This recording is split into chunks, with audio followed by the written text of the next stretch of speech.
My name is Melissa Hart. I'm 31. Until last Thursday, I believed the deadbolt on my front door was the only thing standing between my parents and my son's bedroom. I was wrong. I pulled into the driveway just after 7, my headlights sweeping across my mother's gray minivan, parked crooked against the curb. She didn't wave. She didn't get out. She waited until I saw the box sitting on my welcome mat. Then she drove away without a word. A folded index card was taped to the lid. 3 words, in my father's block handwriting: "Don't call anyone." I should have left it there on the porch and gone straight inside to lock the door behind me. Instead, I picked it up because some part of me still believed my parents were capable of sending something ordinary. I was wrong about that too. Inside, wrapped in tissue paper, was a photograph of my 6-year-old son, Owen, asleep in his own bed, taken from outside his window. Underneath that, a spare key I didn't recognize, but that fit my own front door perfectly. And beneath the key, a thick envelope stamped with the letterhead of a family law office. My hands were shaking before I even opened it. I called 911 before I read a single page. Before I tell you what the responding officer found underneath that envelope, and why my husband turned white as a bedsheet the second he saw it, tell me, where are you watching this from tonight? What time is it where you are? I read every comment, and tonight I really want to know how far this story travels. I work as a digital forensics analyst for a regional bank in Denver, Colorado. My job, in plain terms, is finding the small inconsistency nobody else notices. A login from the wrong time zone, a transaction that doesn't match a pattern, a document that was altered after the fact and dressed up to look untouched. I've spent 6 years training my eyes to catch exactly the kind of thing sitting in that box on my porch. I never thought I'd need those instincts inside my own family. My husband is Ryan Hart, 33, a structural engineer. We met in college, married 4 years ago, and had Owen the year after that. My parents, Diane and Frank Colton, live 11 minutes away in the same house I grew up in. On paper, that should have meant Owen had grandparents nearby who adored him. In practice, it meant something closer to surveillance. My mother has never once respected a boundary I set. When Owen was a baby, she let herself into our house with a key we never gave her. Just to drop off soup. When I changed the locks, she told our neighbors I was cutting the family off for no reason. When Ryan and I decided Owen wouldn't spend unsupervised nights at their house anymore, because my father has a temper that scares me and always has, my mother called it slander. 3 weeks before that box appeared on my porch, my father approached Ryan outside his office. Calm, almost pleasant, the way you'd talk about switching insurance providers. He asked Ryan to sign something. An emergency guardianship arrangement, he called it, paperwork that would let my parents take custody of Owen quickly if Ryan and I were ever both unavailable at the same time. Ryan refused on the spot. My father told him he might not get to make that decision. Ryan never told me any of this. He said he didn't want to reopen wounds I'd spent years trying to close. I understand why he made that choice. I also understand that his silence is exactly what gave my parents room to move. The responding officer introduced himself as Officer Dave Bellman. Mid-50s, steady voice, the kind of calm that comes from 20-some years of walking into other people's worst nights. He pulled on gloves before he touched anything else inside that box. Underneath the custody paperwork, a small digital voice recorder with a strip of black tape on the back and the word kitchen written in marker. A flash drive. A stuffed rabbit that had gone missing from Owen's room 4 months earlier, after our last supervised visit to my parents' house. And 6 printed photographs. One of Owen asleep. One of him eating cereal at our kitchen island. One taken through the chain-link fence behind his elementary school. The timestamps in the corner spanned almost 2 months.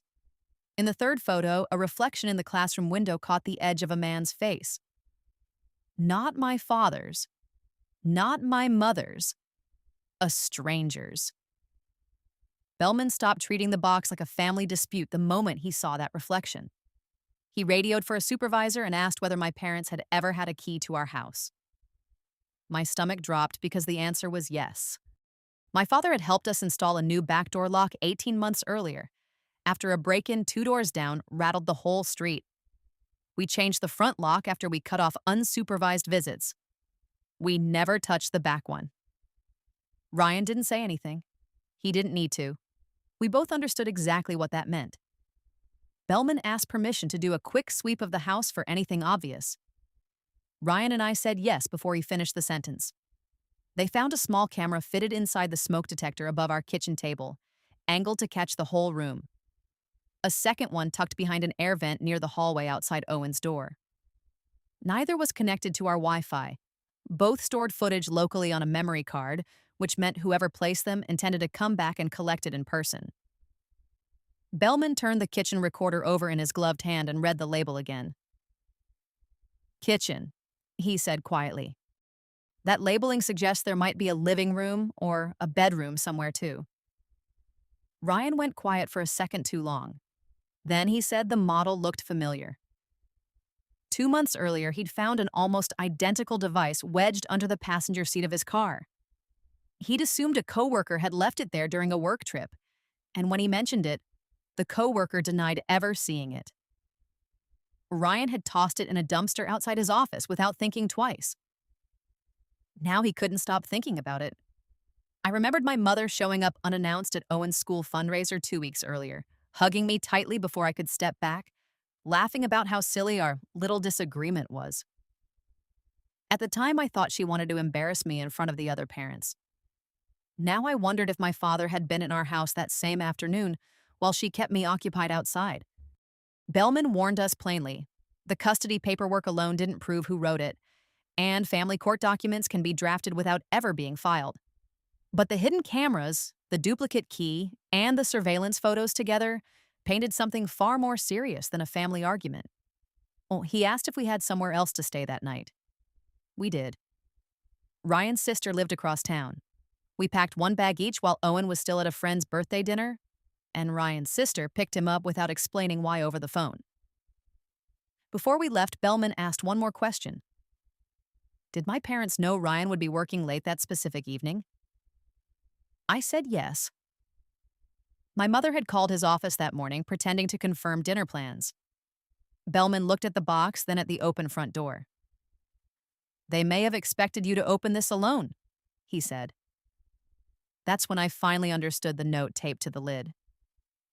Don't call anyone hadn't been a request for privacy. It had been an instruction to stay isolated. Quick pause here. If you're the kind of person who documents everything, keeps receipts, keeps records, drop a yes in the comments. I have a feeling a lot of you are going to relate to what happens next. We spent that night at Ryan's sister's place. I didn't sleep. Every creak in the hallway made me picture someone testing our back door. Owen was told a pipe had burst and we needed one night away from home. He accepted it easily, curled up on the pull-out couch, and asked whether his grandparents knew where we'd gone.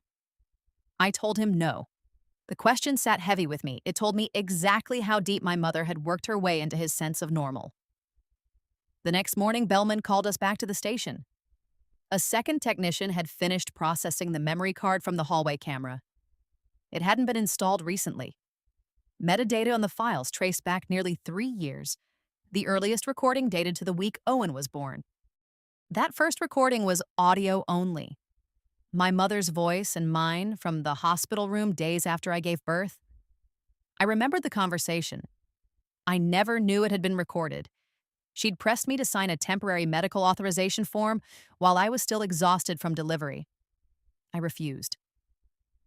On the recording, she sounds gentle, patient, concerned. After I left the room, my father's voice appears. She'll come around once she understands how little control she actually has. Hearing that sentence 3 years later felt like discovering a trap door under a floor I'd walked across 1,000 times. The card also held scanned tax documents, Ryan's work schedule, Owen's school calendar, and running notes rewriting ordinary moments into evidence. A rescheduled dentist visit became medical neglect.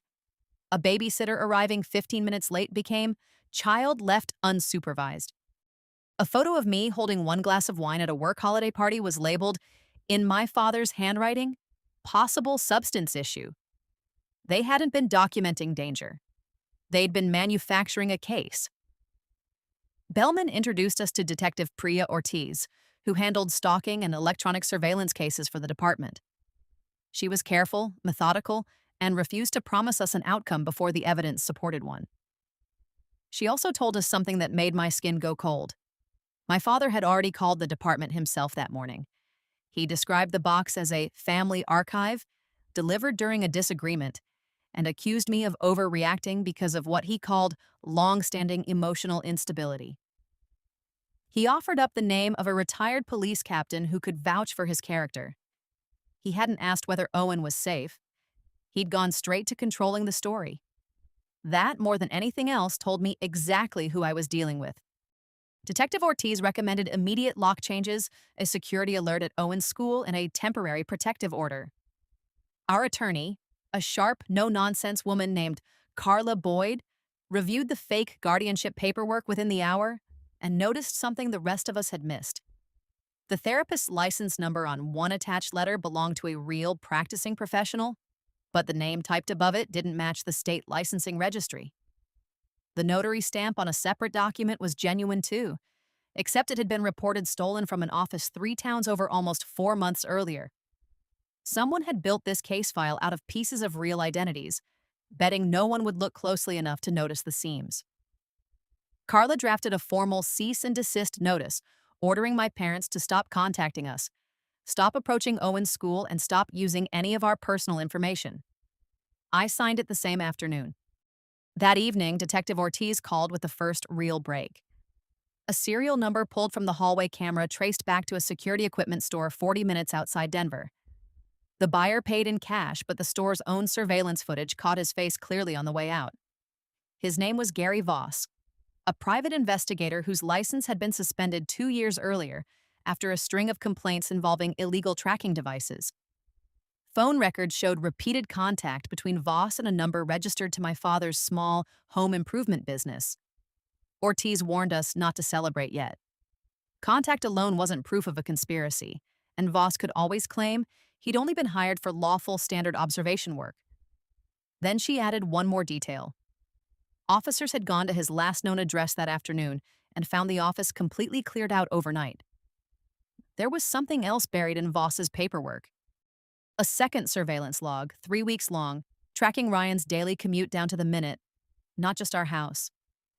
Ortiz pulled the device Ryan had thrown away 2 months earlier out of a separate evidence log, filed after an unrelated complaint from his office building's security team. Same model. Same encryption chip. My father's surveillance hadn't started with the box on my porch. It had been running on both of us for months, maybe longer. Carla found the reason why buried in public business filings the next morning. My father's auto shop was 4 months behind on a refinanced loan and facing a bank audit that could shut it down within weeks. And sitting untouched in a trust account, since my grandmother passed 3 years earlier, was a fund set aside for Owen's education. One that named whichever adult held legal guardianship as trustee, with full signing authority until Owen turned 18. If my parents had gained even temporary custody, my father would have gained access to that trust the same week his shop was set to default. This had never only been about control, it was about money he didn't have, and access he thought he could manufacture his way into. An hour after that call, my mother left me a voicemail. Warm, almost maternal. No mention of the police or the box at all. She said she'd heard Owen might be missing school and offered to pick him up until things settled down. Near the end, her voice dropped lower. A judge is going to care about stability, Melissa. Think carefully before you make yourself look unstable. I forwarded the voicemail to Detective Ortiz without replying to a single word. Second check-in. Has anyone here ever had a family member try to control the narrative before you even had a chance to speak? Type control below if that hit close to home. I read every single one of these, and I always come back to answer a few after the video's done. The next morning, Carla called with news that changed everything. The fake emergency petition my parents had drafted was no longer sitting quietly in a folder somewhere. Someone had actually attempted to file it with the family court. Carla pulled a copy from the courthouse. My parents were requesting an emergency order before I could even be formally notified. Their filing claimed Ryan and I had disappeared with Owen following a domestic crisis, that police had responded to our home because I was behaving erratically, and that my parents were the only relatives capable of providing immediate stability for our son. They had taken our call for help and rewritten it as evidence against us.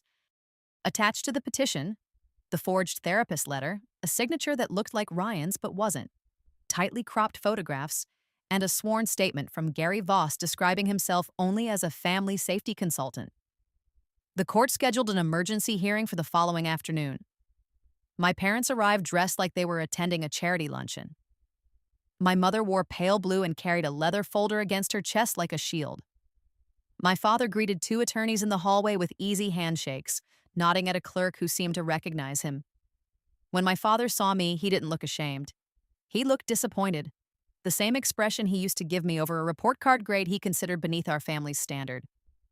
Inside the courtroom, their attorney described them as devoted grandparents responding to alarming information. He called the box a clumsy attempt to share family documents. He said the surveillance photos had been taken to document Owen's routine out of concern for his safety. He called the spare key an old one, accidentally left among returned belongings. Every violation became, in his telling, simple misunderstanding. Their attorney called his first witness, a retired police captain named Walter Hines, the same name my father had offered up to detectives days earlier as a character reference.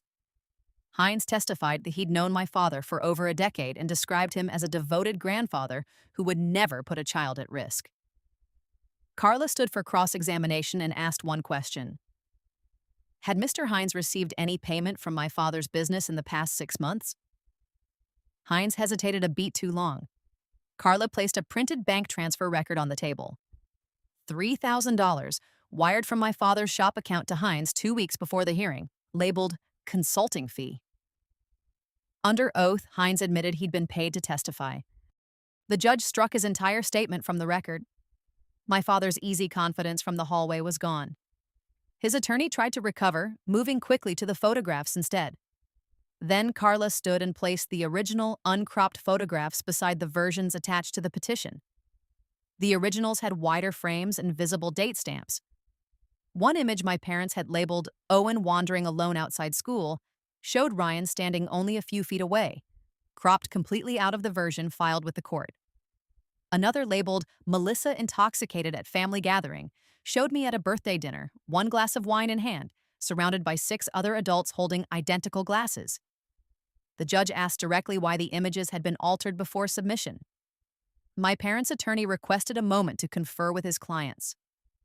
My father leaned in to whisper something to him. My mother stood up instead. I can explain, she said. The judge told her to sit down unless called to testify. She kept talking anyway. She said I had always been difficult, that Ryan was too passive to lead a household, and that someone in the family had to plan ahead for Owen's future because I refused to accept help. Carla asked whether my mother had ever authorized anyone to enter our house. Their attorney objected. The judge allowed a narrow answer since the petition itself requested access to our home.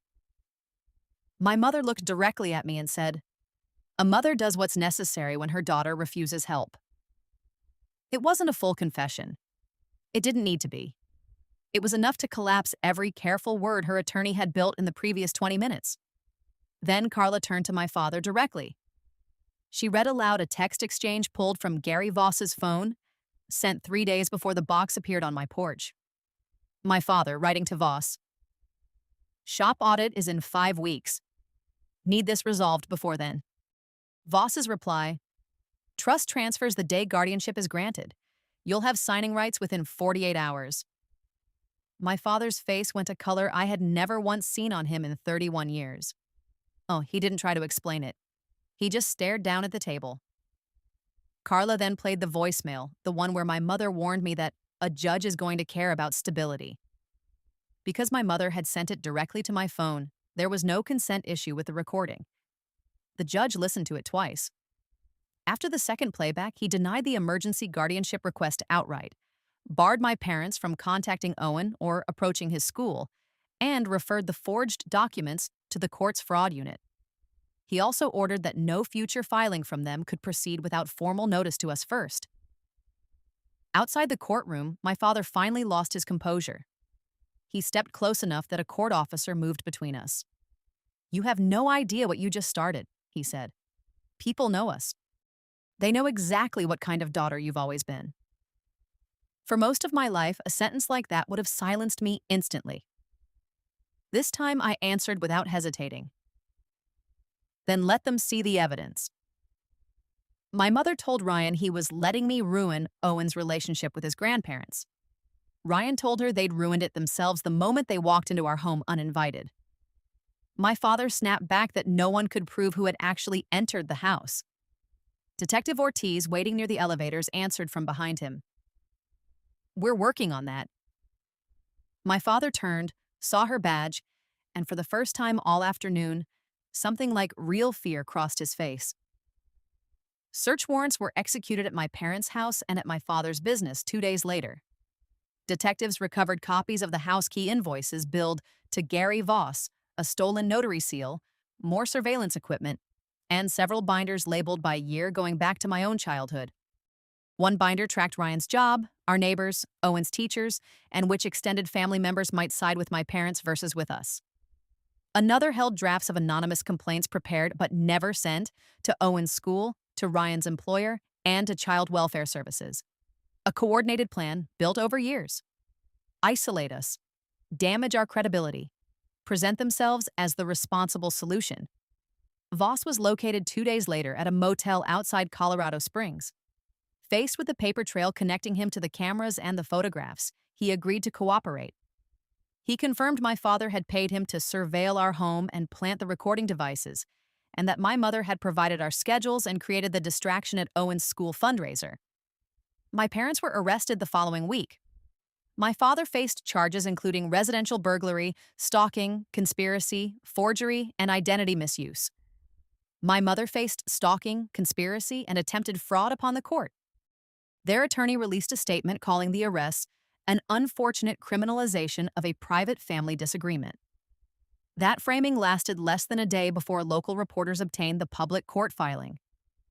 My father was quietly removed from the board of a local trades charity he'd sat on for over a decade. My mother's church group asked her to step back from her volunteer role while the case moved forward.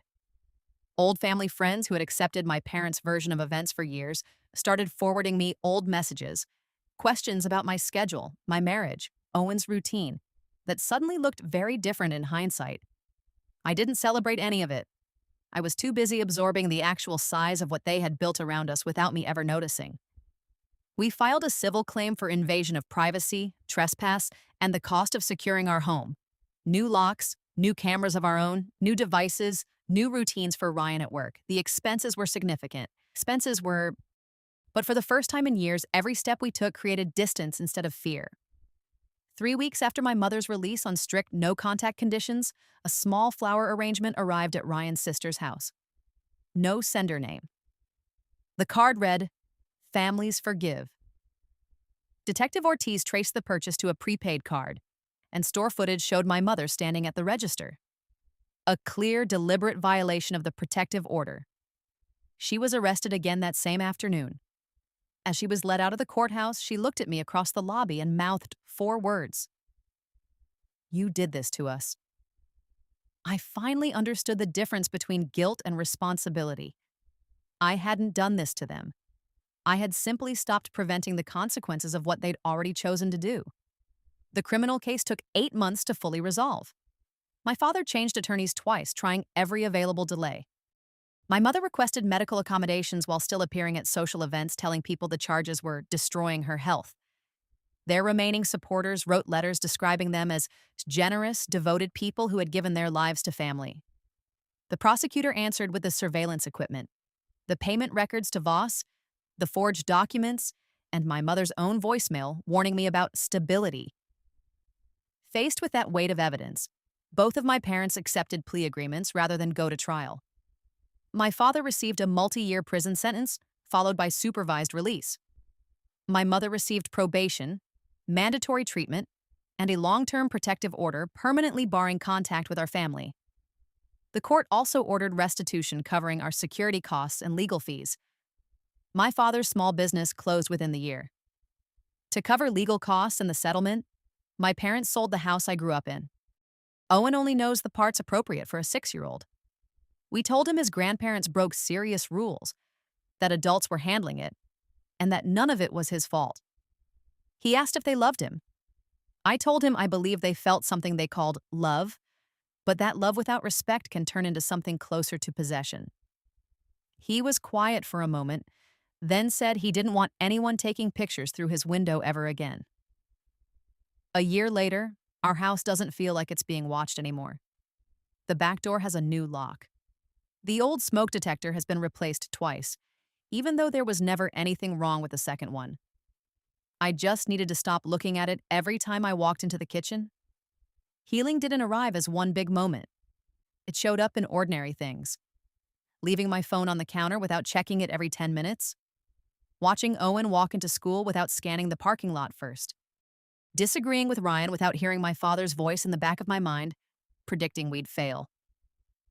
Here's what I carry with me from that porch step, from that box, from that folded index card with 3 words on it.